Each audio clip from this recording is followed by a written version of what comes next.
अच्छा, today's lecture is dative bond. Dative bond को हम कोऑर्डिनेट कोवलेंट बॉन्ड भी कहते हैं। It is special type of covalent bond जिसमें इलेक्ट्रॉन पेयर जो है वो शेयर होता है, लेकिन इलेक्ट्रॉन पेयर जो शेयर हो रहा है वो सिर्फ वन स्पीशी प्रोवाइड करती है। Means shared electron pair is provided by one species, other has ability to accept electron pair. दूसरे में इलेक्ट्रॉन की वैकेंसी होनी चाहिए ताकि इस इलेक्ट्रॉन पेयर को एक्सेप्ट किया जा सके। वो एटम जो इलेक्ट्रॉन पेयर डोनेट करता है उसे डोनर कहते हैं शेयरिंग के लिए। वो एटम जो इलेक्ट्रॉन पेयर एक्सेप्ट करता है उसे एक्सेप्टर कहते हैं। यहाँ पे इसकी एग्जांपल देखें, अगर हम हाइड्रोजन को देखें तो हाइड्रोजन का एटॉमिक नंबर है 1। It has only one electron, electronic configuration 1s1 है। जब ये अपना इलेक्ट्रॉन लूज़ कर देता है तो ये अपना हाइड्रोजन आयन बनाता है। अब हाइड्रोजन आयन में कोई इलेक्ट्रॉन प्रेजेंट नहीं है। अब इसमें शेल एक है लेकिन इलेक्ट्रॉन कोई नहीं है। वी नो दैट कि पहले शेल में 2 इलेक्ट्रॉन्स आ सकते हैं। So it has ability to accept a pair of electron. Means इसमें इलेक्ट्रॉन पेयर एक्सेप्ट करने की एबिलिटी है। डुप्लेट कंप्लीट करने के लिए ये एक्सेप्टर का रोल प्ले करेगा।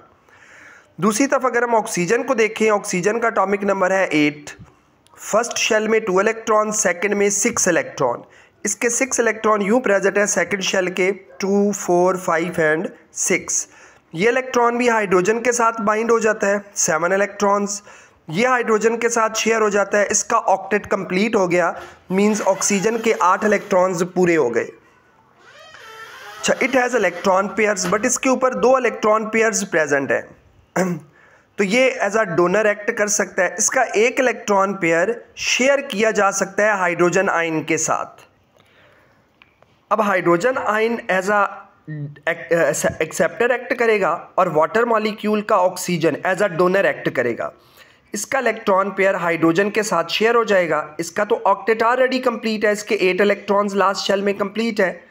But due to its shared pair hydrogen का भी डुप्लेट कंप्लीट हो जाएगा, हाइड्रोजन भी स्टेबल हो जाएगा। ये जो बॉन्ड बना है that is by the electron pair shared by oxygen between oxygen and hydrogen ion act as a acceptor।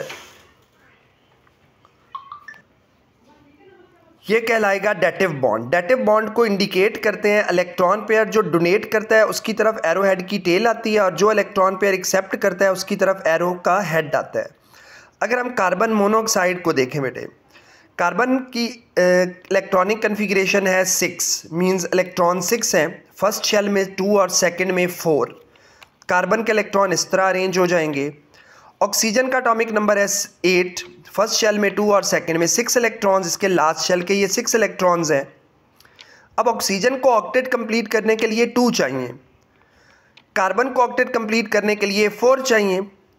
अब ऑक्सीजन तो अपने 2 इलेक्ट्रॉन्स ऑफ कार्बन के साथ शेयर कर लेगा। ऑक्सीजन का ऑक्टेट हो गया कंप्लीट, बट कार्बन के लिए ये 6 इलेक्ट्रॉन लास्ट शेल में प्रोड्यूस करेगा। अब कार्बन ने भी ऑक्टेट कंप्लीट करना है। सो ऑक्सीजन का ये वाला इलेक्ट्रॉन पेयर यहाँ से शेयर हो जाएगा बिटवीन ऑक्सीजन एंड कार्बन। अब ऑक्सीजन का तो ऑक्टेट ऑलरेडी कंप्लीट था, कार्बन के 6 थे। सो 8 करने के लिए इसने एक इलेक्ट्रॉन पेयर शेयर कर लिया फ्रॉम ऑक्सीजन टू कार्बन। सो इसका भी ऑक्टेट कंप्लीट हो गया और ये वाला बॉन्ड जो है ये डेटिव बॉन्ड या कोऑर्डिनेट कोवलेंट बॉन्ड कहलाएगा।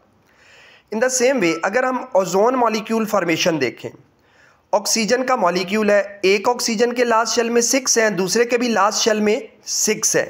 ये आपस में ये वाले 2 इलेक्ट्रॉन्स शेयर कर लेते हैं। इस ऑक्सीजन के भी 8 कंप्लीट हो गए, इस ऑक्सीजन के भी 8 इलेक्ट्रॉन्स कंप्लीट हो जाएंगे।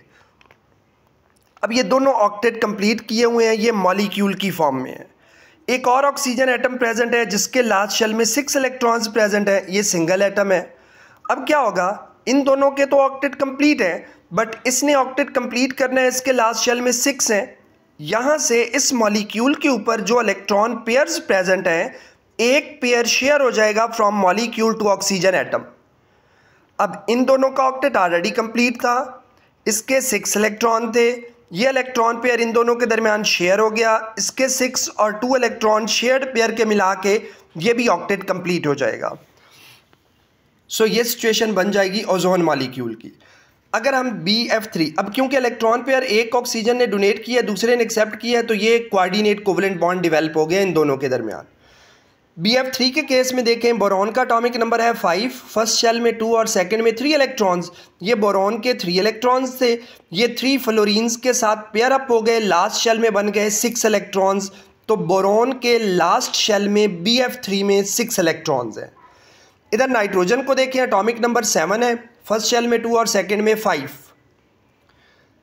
नाइट्रोजन के ये 2 और ये 3, ये जो 3 हैं ये तीनों हाइड्रोजन के साथ कंबाइन हो जाएंगे, ये पेयर अप होके 6 इलेक्ट्रॉन और 2 ये 8, इसका ऑक्टेट कंप्लीट है।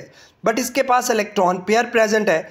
अब बोरॉन के पास लास्ट शेल में है 6, ऑक्टेट के लिए इसके पास वैकेंसी ऑफ इलेक्ट्रॉन है। नाइट्रोजन के पास इलेक्ट्रॉन पेयर अवेलेबल है, ये पेयर इन दोनों के दरमियान शेयर हो जाएगा।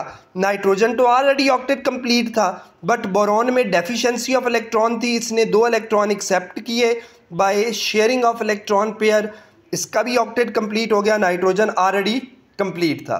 ये बॉन्ड भी क्या कहलाएगा? डेटिव कोवलेंट बॉन्ड या कोऑर्डिनेट कोवलेंट बॉन्ड।